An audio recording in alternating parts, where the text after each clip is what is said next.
Hello friends, आप सभी जैसे कि जानते हैं कि असिस्टेंट प्रोफेसर का यूपी का एग्ज़ाम होने वाला है। जनवरी में डेट एक्सपेक्टेड है कि शायद हो जाए। और टीजीटी पीजीटी के भी एग्ज़ाम होने वाले हैं। पीजीटी और हालांकि इनकी डेट फाइनल नहीं है, लेकिन एक्सपेक्टेड है कि मार्च अप्रैल तक इनके भी एग्ज़ाम हो जाएंगे, यूपी टीजीटी पीजीटी के। तो मैं आज आपको यूथ कंपटीशन टाइम्स की राजकीय डिग्री कॉलेज जीडीसी और असिस्टेंट प्रोफेसर के भूगोल से सब्जेक्ट से संबंधित सॉल्व पेपर और प्रैक्टिस बुक आपको कराऊंगी। ये प्रैक्टिस बुक है, आप इसमें प्रीवियस ईयर्स के पेपर्स दिए हुए हैं, मैं वो आपको कराऊंगी और कुछ प्रैक्टिस सेट्स दिए हुए हैं वो आपको कराऊंगी। तो ये आपके दोनों एग्ज़ाम्स के लिए काम आएगा। ये ज्योग्राफी से रिलेटेड टीजीटी पीजीटी एग्ज़ाम और साथ साथ असिस्टेंट प्रोफेसर के लिए भी। तो आप मेरे साथ कीजिए, पढ़िए, आगे बढ़िए। स्टे फोकस्ड चैनल है। इसके साथ अगर आपको वीडियो अच्छी लगे तो आप इसको लाइक कीजिए, शेयर कीजिए और सब्सक्राइब करना ना भूलिए। ठीक है, तो स्टार्ट करते हैं। पहला क्वेश्चन है, ये उत्तर प्रदेश उच्चतर शिक्षा आयोग असिस्टेंट प्रोफेसर परीक्षा 2016 का पेपर है भूगोल का। इसमें प्रथम क्वेश्चन है, निम्नलिखित में से कौन सा प्लेट विवर्तन सिद्धांत का आधार नहीं है। तो इसमें 4 ऑप्शन दिए हुए हैं। भूमंडलीय जलवायु परिवर्तन, बी सागर नीतल प्रसरण, सी पूरा चुंबकत्व, डी महाद्वीपीय विस्थापन। तो हम तीन तो इस जानते हैं कि इसमें बी, सी और डी तो हैं प्लेट विवर्तन सिद्धांत का आधार। इसमें आंसर ए होगा भूमंडलीय जलवायु परिवर्तन। तो सागर नीतल प्रसरण जो सिद्धांत का प्रतिपादन किया था वो 1960 में हैरी हैस ने किया था। और पूरा चुंबकत्व जो है वो उसी से संबंधित है। पूरा चुंबक में इस बात का अध्ययन किया जाता है, इस बात की पुष्टि होती है कि पृथ्वी पर पाए जाने वाले विभिन्न युगों की चट्टानों में चुंबकीय दिक्पात और झुकाव जो है वो भिन्न भिन्न है। और साथ ही विभिन्न महादेशों में एक ही भूवैज्ञानिक काल के लिए ध्रुवों की स्थिति भी भिन्न भिन्न पाई जाती है। तो इससे निष्कर्ष निकाला गया है कि महाद्वीपों का विस्थापन हुआ है। पूरा चुंबक से समतल प्रसार की भी पुष्टि होती है। तो फ्रेंड्स, महाद्वीपीय विस्थापन सिद्धांत जो है वो दिया था वेगनर ने महाद्वीपीय विस्थापन सिद्धांत दिया था। अब नेक्स्ट क्वेश्चन पे बढ़ते हैं। इसमें सूची 1 को सूची 2 से सम्मिलित करना है, सुमेलन करना है। इसमें अपर्दन के कारक एक तरफ और दूसरी तरफ स्थलाकृतियाँ दी हुई हैं। हमें ये देखना है कि किससे किस स्थलाकृति का निर्माण होता है। तो इसमें आंसर होगा बी। पवन से होता है उर्मिकाओं का स्थलाकृति का निर्माण, हिमानी से अपोड़ का, भूमिगत जल से चोनकूट का और प्रवाहित जल से जल घर्तिकाएं। ठीक है, नेक्स्ट क्वेश्चन पे बढ़ते हैं। संरचनात्मक बेंच का निर्माण किस क्रिया से होता है। तो इसमें आंसर ए ही होगा, नदी घाटी में विभिन्नात्मक अपर्दन के कारण। देखिए फ्रेंड्स, नदी अपर्दन के दो प्रकार की स्थलाकृतियों का निर्माण होता है जिनमें हमें अक्सर कन्फ्यूजन रहता है। इसमें एक होता है नदी वेदिकाएं, दूसरा होता है ये संरचनात्मक बेंच। संरचनात्मक बेंच जो है वो नदी घाटी में विभिन्नात्मक अपर्दन के फलस्वरूप होता है। जब कठोर और मुलायम चट्टानों की परतें क्रम में से एक दूसरे के बाद क्षैतिज अवस्था में मिलती हैं तो नदी विशेषिक अपर्दन करती है और कठोर और मुलायम चट्टानों का कटाव विभिन्न दर से होता है। तो मुलायम चट्टानें शीघ्र कट जाती हैं और कठोर और प्रतिरोधी चट्टानें निकली रहती हैं, जिससे सोपानाकार सीढ़ियों का नदी की घाटी के दोनों ओर निर्माण हो जाता है। इन्हें ही सोपान कहते हैं। और लेकिन नदी वेदिका जो है वो नदी के पुनर्युवन के कारण उसका निर्माण होता है। नेक्स्ट क्वेश्चन पे चलते हैं। हिमालय की मुख्य सीमांत भ्रस के मध्य स्थित है। तो हिमालय की मुख्य सीमांत भ्रस डैश के मध्य स्थित है। इसमें आंसर होगा सी, लघु एवं महान हिमालय। मुख्य सीमांत भ्रंश जिसे मेन सेंट्रल थ्रस्ट लघु हिमालय को महान हिमालय से अलग करता है। बाकी की एक्सप्लेनेशन भी देख लेते हैं। ट्रांस हिमालय और महान हिमालय के मध्य है हिंज लाइन या सचर जोन। फिर लघु हिमालय और महान हिमालय के मध्य है मेन सेंट्रल थ्रस्ट, जो भी कि अभी हमने पढ़ा मुख्य सीमांत भ्रंश। लघु हिमालय महान हिमालय के मध्य, लघु हिमालय और शिवालिक के मध्य है मेन सीमांत दरार। इसे कहते हैं इंग्लिश में MBF मेन बाउंड्री फॉल्ट। और शिवालिक हिमालय और शिवालिक के गिरिपादीय क्षेत्र के मध्य वृहद सीमांत दरार, इसे कहते हैं HFF, हिमालयन फ्रंटियल फॉल्ट। ठीक है, नेक्स्ट क्वेश्चन की तरफ बढ़ते हैं। निम्नलिखित मरुस्थलों में कौन सा विशालतम मरुस्थल है? तो हमें इसमें 4 ऑप्शंस दिए हुए हैं। इसमें ऑस्ट्रेलियाई मरुस्थल सर्वाधिक विशालतम मरुस्थल है, क्योंकि ऑस्ट्रेलिया में छोटे छोटे मरुस्थलों का समूहन पाया जाता है और ये एक बड़ा विस्तृत मरुस्थल बनाते हैं। इसमें जैसे ग्रेट सैंडी मरुस्थल है ऑस्ट्रेलिया में, पश्चिमी ऑस्ट्रेलिया के साथ साथ उत्तरी प्रांत में भी है। फिर ग्रेट विक्टोरियन मरुस्थल है पश्चिमी ऑस्ट्रेलिया के साथ साथ दक्षिणी ऑस्ट्रेलिया प्रांत में। और कालगुरली और कुलगाड़ी सोने के उत्पादन के विश्व प्रसिद्ध क्षेत्र हैं, जो कि ग्रेट विक्टोरियन मरुस्थल में ही पाए जाते हैं, कालगुरली और कुलगाड़ी। नेक्स्ट क्वेश्चन, निम्नलिखित में से कौन सा कारक ऋतुचरण के प्रकार तथा दर को प्रभावित करते हैं? तो 6 नंबर क्वेश्चन है ये कि कौन से कारक ऋतुचरण के प्रकार तथा दर को प्रभावित करते हैं। 5 ऑप्शन दिए हुए हैं, हिमानी, जलवायु, वनस्पति आवरण, चट्टानों की संरचना तथा उच्चावच। इसमें बी ऑप्शन सही है, 2, 3, 4, 5, यानी कि जलवायु ऋतुचरण के प्रकार और दर को प्रभावित करता है, वनस्पति आवरण, चट्टानों की संरचना और उच्चावच। हिमानी नहीं करती है। नेक्स्ट क्वेश्चन, निम्नलिखित में से किसकी क्रियाकलापों के कारण पेडिस्टल सेलों का निर्माण होता है? तो फ्रेंड्स, बहुत लोग पेडिस्टल सेल से कंफ्यूज हो जाते हैं, क्योंकि normally pedestal cell basically mushroom रोग को और छत्रक शिला को बोला जाता है। हवा के क्रियाकलापों के कारण इस प्रकार की शिलाकृति का निर्माण होता है। तो ज़्यादातर हम सब लोगों ने मशरूम रोग या छत्रक शिला पढ़ा होता है, तो उसी को पेडिस्टल सेल कहते हैं। छत्रक शिला को सहारा रेगिस्तान में गारा कहते हैं और जर्मनी में इसे छत्रक शिला को पिट्ज फेल्सन कहते हैं। नेक्स्ट क्वेश्चन, तापमान का सामान्य अवनत दर कहाँ तक पाया जाता है? तो तापमान का सामान्य अवनत दर ट्रोपोपोज तक पाया जाता है। ट्रोपोपोज या क्षोभ सीमा जिसे कहते हैं, वो क्षोभ मंडल और सप्ताप मंडल के मध्य 2 किलोमीटर की मोटी परत ट्रोपोपोज कहलाती है।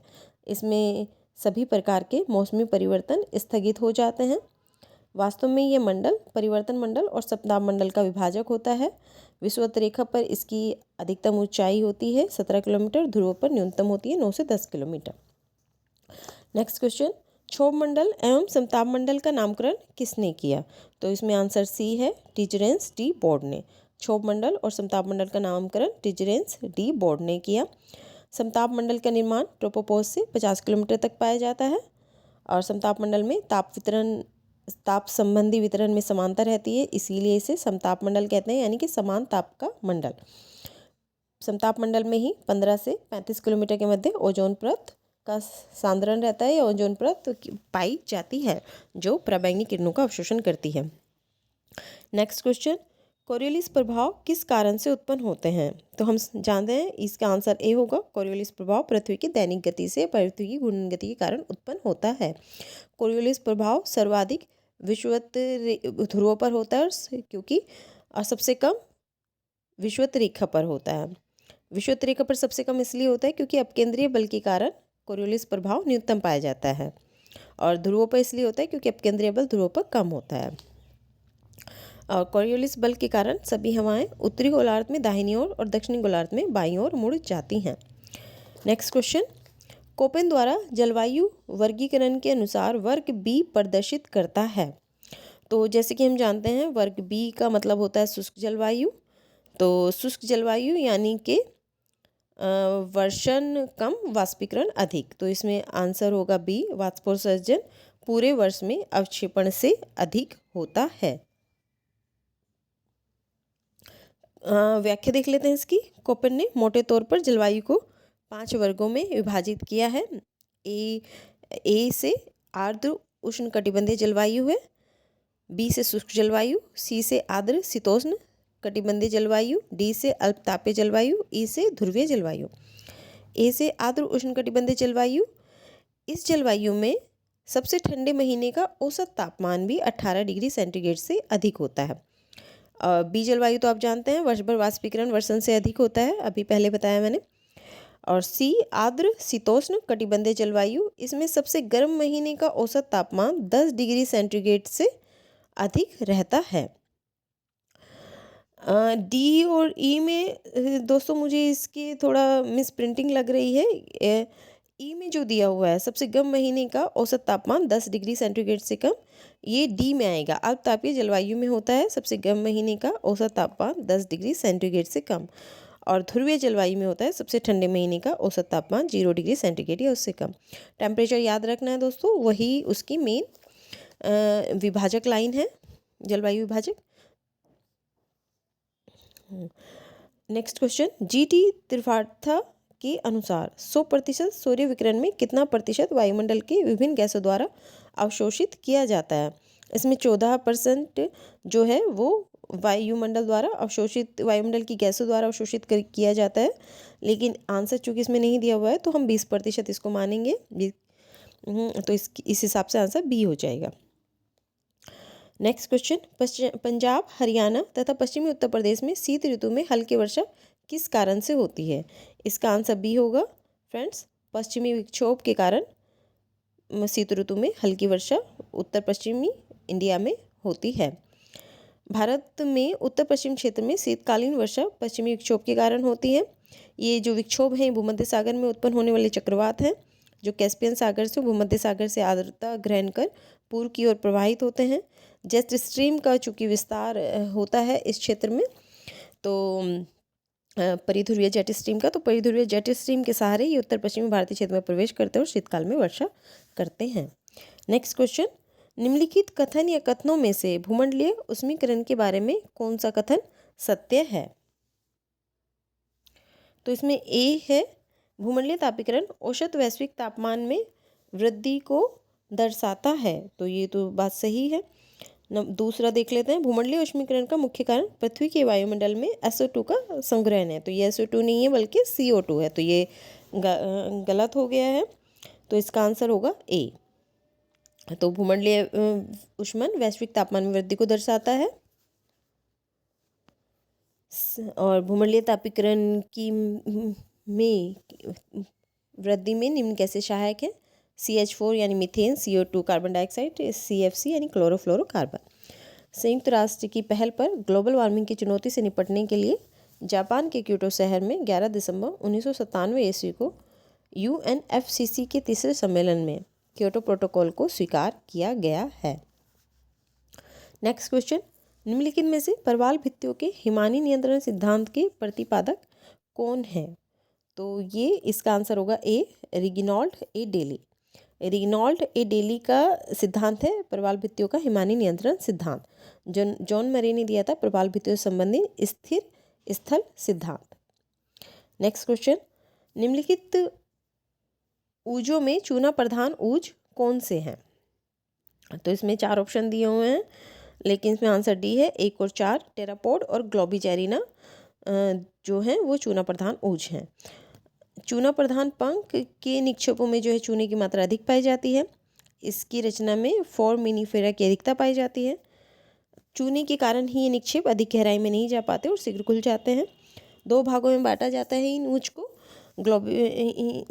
सिलिका प्रधान ऊज और चूना प्रधान ऊज।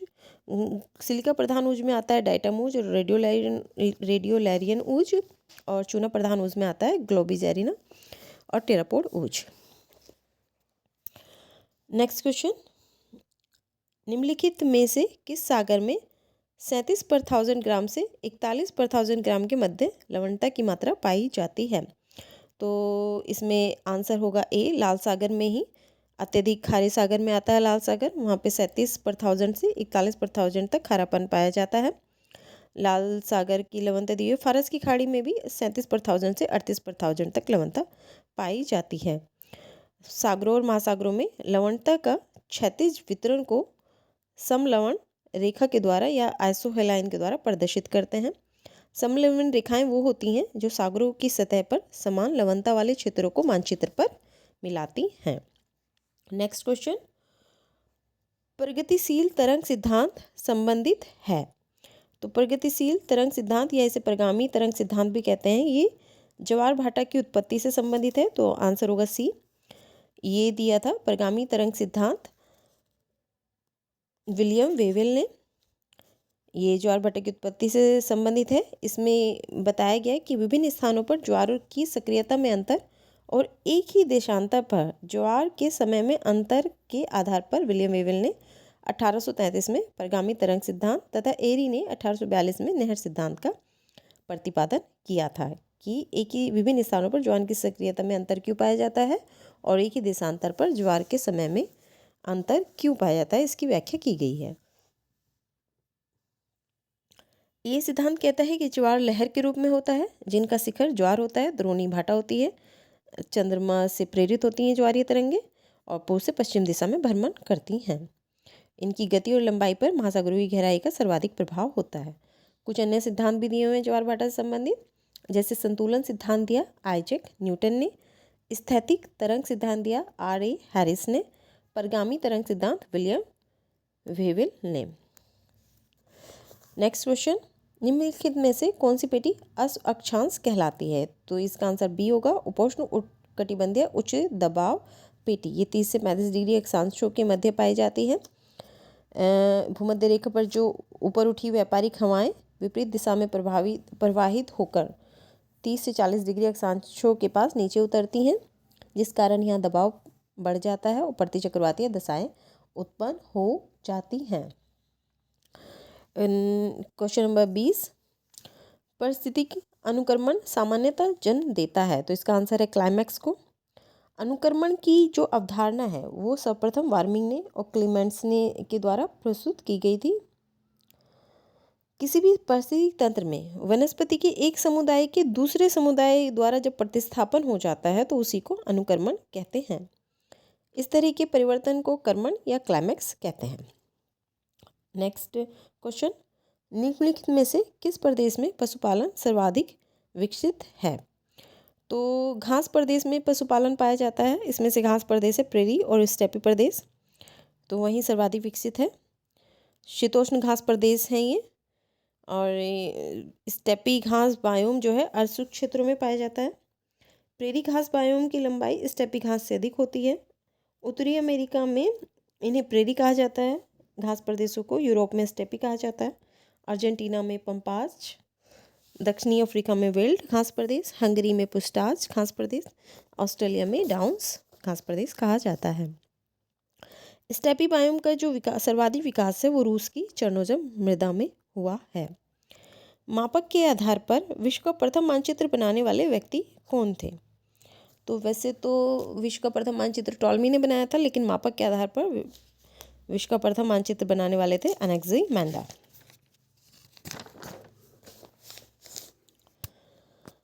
तो एनेक्सिमेंडर मिलेट्स नगर के निवासी थे और थेल्स जो भूगोलवेत्ता थे उनके समकालीन थे। एनेक्सिमेंडर ने नोमोन नामक यंत्र का आविष्कार किया था। इसकी सहायता से ही इन्होंने माध्याह्न या मेरिडियन निश्चित किया, जिसने बताया कि पृथ्वी की परिधि की 27 गुना दूरी पर सूर्य की स्थिति है और 18 गुना दूरी पर चंद्रमा की स्थिति बताई इन्होंने। Next question, the guide to geography पुस्तक किसके द्वारा लिखी गई है? तो ये टॉलमी की पुस्तक है, तो आंसर बी होगा, the guide to geography. Ptolemy की अन्य पुस्तकें हैं ज्योग्राफिक सिंटैक्सिस, दूसरी भूगोल की रूपरेखा एनालिमा और ज्योग्राफिया। ये पुस्तकें हैं टॉलमी की, the guide to geography, geographic syntaxis, भूगोल की रूपरेखा, एनालिमा और ज्योग्राफिया।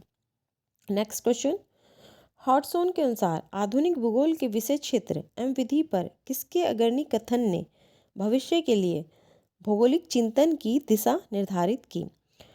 तो ये रिचर्ड हॉटसोन का ऐसे मानना था कि आधुनिक भूगोल के विषय क्षेत्र और विधि पर हेटनर के कथन ने भौगोलिक चिंतन की दिशा निर्धारित की।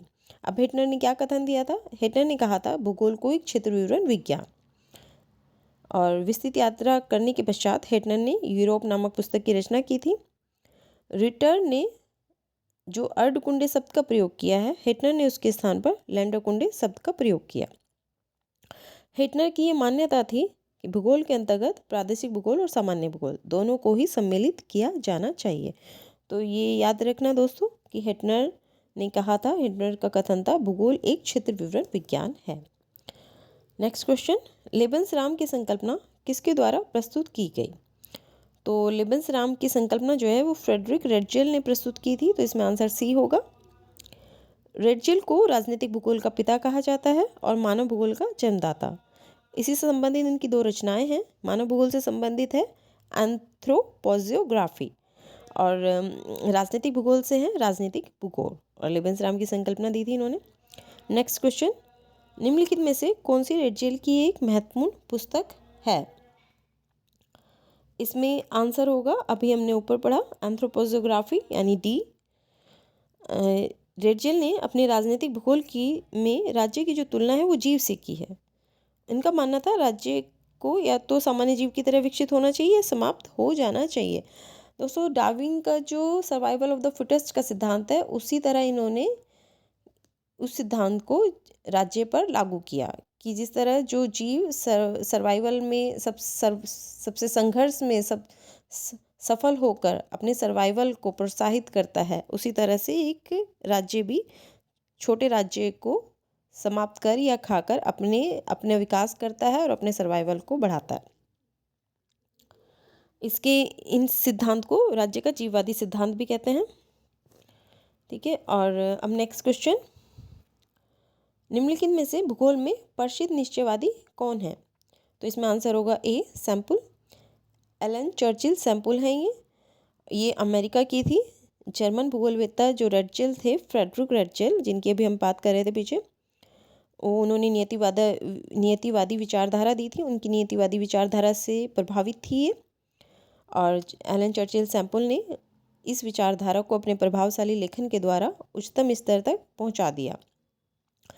इनकी पुस्तक है भौगोलिक पर्यावरण के प्रभाव, इंग्लिश में से कहते हैं इन्फ्लुएंस ऑफ एनवायरनमेंट नामक ये पुस्तक नियतिवादी विचारों से ओतप्रोत है, जिसमें यह संदेश देने का प्रयास किया गया है कि पृथ्वी तल पर मानव जीवन के जितने भी पक्ष हैं, चाहे वो शारीरिक रचना हो, व्यवसाय हो, विचार हो, विश्वास हो, वो प्राकृतिक पर्यावरण के ही परिणाम हैं। पर्यावरणीय विचारधारा से तात्पर्य है यहाँ पे कि पर्यावरण ही मनुष्य के आर्थिक, सामाजिक, राजनीतिक व्यवसायों या क्रियाओं को निर्धारित करता है। बाकी एलन चर्चिल सैंपल की अन्य पुस्तकें भी देख लेते हैं हम। अमेरिका की थी ये, तो इन्होंने अमेरिकी इतिहास और उसकी भौगोलिक दशाएं लिखी 1903 में, और भौगोलिक पर्यावरण के प्रभाव लिखी जिसे इन्फ्लुएंस ऑफ एनवायरनमेंट कहते हैं। तीसरा, इन्होंने भूमध्य सागरीय प्रदेशों का भूगोल लिखी। ठीक है, नेक्स्ट क्वेश्चन, कल्याणकारी भूगोल की मूल अवधारणा निम्नलिखित किसी एक के विश्लेषण पर बल देती है। तो कल्याणकारी भूगोल है तो वैसे भी हम आइडिया लगा सकते हैं, तो इसका आंसर डी होगा। जीवन की गुणवत्ता के पहलू पर कल्याणकारी भूगोल की मूल अवधारणा बल देती है। कल्याणपरक अध्ययन के प्रचार प्रसार में फ्रेंड्स डेविड स्मिथ और पॉल नॉक्स का महत्वपूर्ण योगदान है। डेविड स्मिथ और पॉल नॉक्स। नेक्स्ट क्वेश्चन, निम्नलिखित में से कोई एक का जनसंख्या की प्राकृतिक वृद्धि प्रतिफल है। तो ये प्रजननता और मृत्यता का प्रतिफल होता है जनसंख्या। प्रजननता जानते हैं, प्रजननता का संबंध है वास्तविक सजीव जन्मों की आवृत्ति से।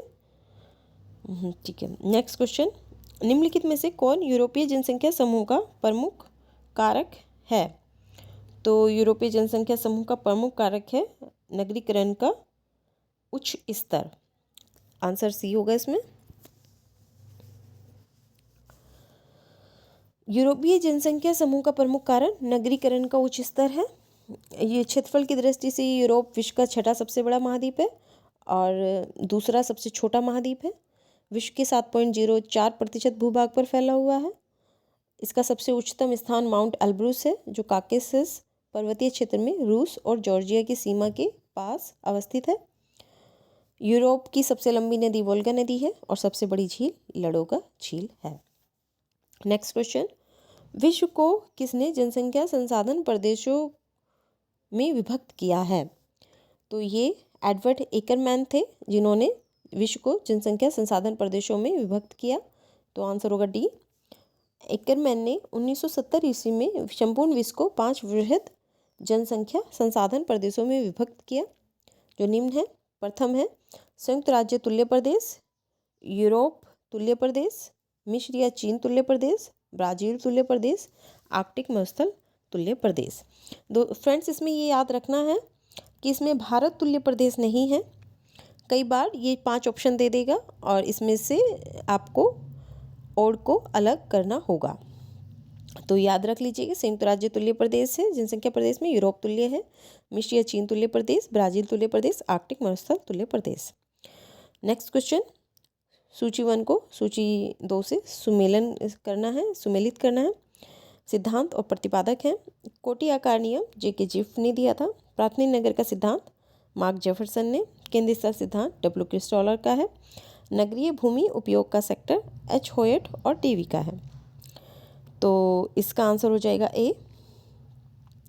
नेक्स्ट क्वेश्चन, निम्नलिखित में से किस प्रदेश में नाभिकीय अधिवास बहुधा पाए जाते हैं?